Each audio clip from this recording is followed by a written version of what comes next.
നമസ്കാരം. മലയാളി വാർത്തയിലേക്ക് സ്വാഗതം.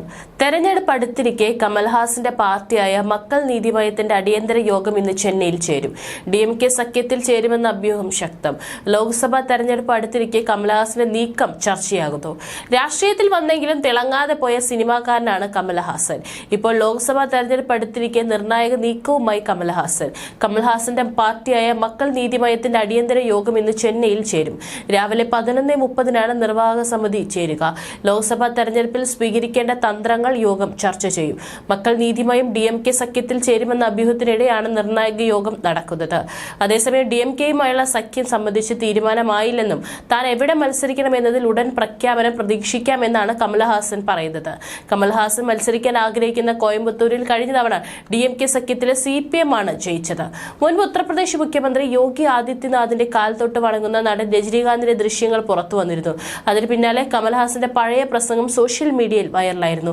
ലക്നൌവിൽ മുഖ്യമന്ത്രിയുടെ വസതിയിലെത്തിയാണ് രജനിയെ യോഗി കണ്ടത്. മുഖ്യമന്ത്രിയുടെ കാലിൽ വീണ രജനിയുടെ നടപടിക്കെതിരെ വലിയ വിമർശനം ഉയർന്നിരുന്നു. ഇതിന് പിന്നാലെയാണ് കമൽഹാസന്റെ പഴയ പ്രസംഗം ചർച്ചയായത്. 2015 പുറത്തിറങ്ങിയ തൂങ്കാവനം എന്ന സിനിമയുടെ ഓഡിയോ ലോഞ്ചിങ്ങിനിടെ കമൽഹാസൻ നടത്തിയ പ്രസംഗമാണ് വൈറലായത്. നാളെ ഏതെങ്കിലും മന്ത്രശക്തിയുള്ള സ്വാമിമാർ ഒരു സ്വാമിയെ കൊണ്ടുവന്ന് നിർത്തിയാലും കൈകുലുക്കി അവരെ വരവേൽക്കും, പക്ഷെ അവരുടെ മുൻപിൽ കുമ്പിടില്ല എന്നാണ് കമൽ പറഞ്ഞിരുന്നത്. അതിനിടെ കേന്ദ്ര സർക്കാരിനെതിരെ മുഖ്യമന്ത്രി പിണറായി വിജയന്റെ നേതൃത്വത്തിൽ മന്ത്രിമാരും ജനപ്രതിനിധികളും ദില്ലിയിൽ നടത്തുന്ന ജനകീയ പ്രതിരോധം പരിപാടിയിലേക്ക് തമിഴ്നാട് മുഖ്യമന്ത്രി MK സ്റ്റാലിനും ക്ഷണം. മുഖ്യമന്ത്രി പിണറായി വിജയന്റെ ക്ഷണപത്രം ഇന്നലെ ചെന്നൈയിലെത്തി സ്റ്റാലിന് കൈമാറിയെന്ന് മന്ത്രി രാജീവ് അറിയിച്ചു. കേന്ദ്ര സർക്കാർ കേരളത്തെ അവഗണിക്കുന്നു, പ്രതികാര നടപടികൾ സ്വീകരിക്കുന്നുവെന്ന് പറഞ്ഞ ഫെബ്രുവരി 8 ദില്ലിയിൽ ജനകീയ പ്രതിരോധം നടത്തുന്നത്. ധനപരമായി സംസ്ഥാനങ്ങളെ ഞെരുക്കുന്ന യൂണിയൻ സർക്കാരിന്റെ നയത്തെ യോജിച്ച് എതിർക്കേണ്ടതാണെന്നും കൂടിക്കാഴ്ചയ്ക്കിടെ സ്റ്റാലിൻ പറഞ്ഞെന്ന് രാജീവ് അറിയിച്ചു. കേരളം ഇതുമായി ബന്ധപ്പെട്ട് സുപ്രീം കോടതിയിൽ സമർപ്പിച്ച ഹർജിയുടെ വിശദാംശങ്ങൾ സ്റ്റാലിനെ അറിയിച്ചു. സംസ്ഥാനത്തിന് ന്യായമായി കിട്ടേണ്ട വിഹിതം തടഞ്ഞു വെക്കുകയാണ് യൂണിയൻ സർക്കാർ. പദ്ധതി വിഹിതവും നികുതി വിഹിതവും റവന്യൂ കമ്മി കുറയ്ക്കുന്നതിനുള്ള സഹായവും GST നഷ്ടപരിഹാരം ഉൾപ്പെടെയുള്ള വിഷയങ്ങളിലെല്ലാം നിഷേധാത്മക സമീപനമാണ് മോദി സർക്കാർ സ്വീകരിക്കുന്നത്. ഒപ്പം വായ്പ എടുക്കാനുള്ള അവകാശവും നിഷേധിക്കുന്നു.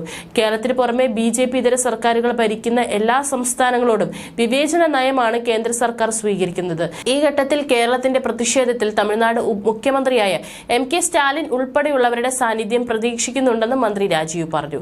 തമിഴ്നാട് ധനകാര്യ വകുപ്പ് മന്ത്രി തങ്കം തെന്നരസ്, ചീഫ് സെക്രട്ടറി ശിവദാസ് മീണ എന്നിവരും കൂടിക്കാഴ്ചയിൽ പങ്കെടുത്തു. ദില്ലിയിലെ കേരള ഹൌസിൽ നിന്ന് ഫെബ്രുവരി 8 രാവിലെ 11 മണിക്ക് പ്രതിഷേധ ജാഥയായിട്ടാണ് ജനപ്രതിനിധികൾ ജന്തർ മന്ദിറിലേക്ക് തിരിക്കുക. മുഖ്യമന്ത്രിയും മന്ത്രിമാരും MP മാരും MLA മാരും സമരത്തിൽ പങ്കെടുക്കും.